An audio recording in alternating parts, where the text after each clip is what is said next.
नमस्कार शेतकरी मित्रांनो, बऱ्याच शेतकऱ्यांचा प्रश्न असतो की टोमॅटोवरती सुरुवातीच्या अवस्थेत म्हणजे प्लॉट 17 ते 20 दिवसाचा असताना ज्यावेळेस नागाळी म्हणजेच लिप मायनरचा प्रादुर्भाव बघायला भेटतो त्यावेळेस कुठलं प्रोडक्ट आपण वापरायला पाहिजे। दोन टॉपचे प्रोडक्टचं कंपॅरिझन या ठिकाणी मी तुम्हाला सांगतो।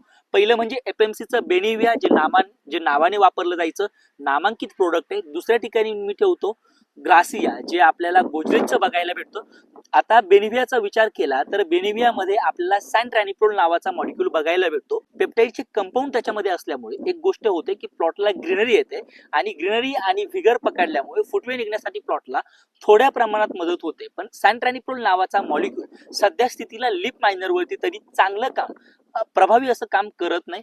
दुसरं जे ऑप्शन मार्केटमध्ये आहे ज्याचं नाव गोदरेजचं ग्रासिया आहे, ग्रासिया मधला मॉलिक्यूल आपल्याला फ्लुक्झामेटामाइड 10% ECI फॉर्म्युलेशन मध्ये बघायला भेटतो। तर हे जे प्रोडक्ट आहे ग्रुप 30चं अति पॉवरफुल प्रोडक्ट आहे, सगळ्याच प्रकारच्या रस शोषक किडीवरती अतिशय प्रभावीपणे काम करतं। 15 ते 20 दिवस आपल्याला प्लॉट वरती सगळ्याच प्रकारच्या रस शोषक किडी अळईसहित पूर्णपणे कंट्रोल मध्ये आलेल्या दिसतात। म्हणून माझं तरी प्रामाणिकपणे मत असं आहे की बेनिविया ऐवजी सुरुवातीचा स्प्रे आपण गोदरेजचं ग्रासिया वापरलं पाहिजे, जेणेकरून आपल्या खर्चात मोठ्या प्रमाणात बचत होते। आणि दुसरी महत्त्वाची गोष्ट की आपल्याला पूर्णपणे रिपोर्ट जे आपल्या अपेक्षेच्या बाहेर असतात ते रिपोर्ट्स त्या ठिकाणी गोदरेजच्या ग्रासियाचे बघायला भेटतात।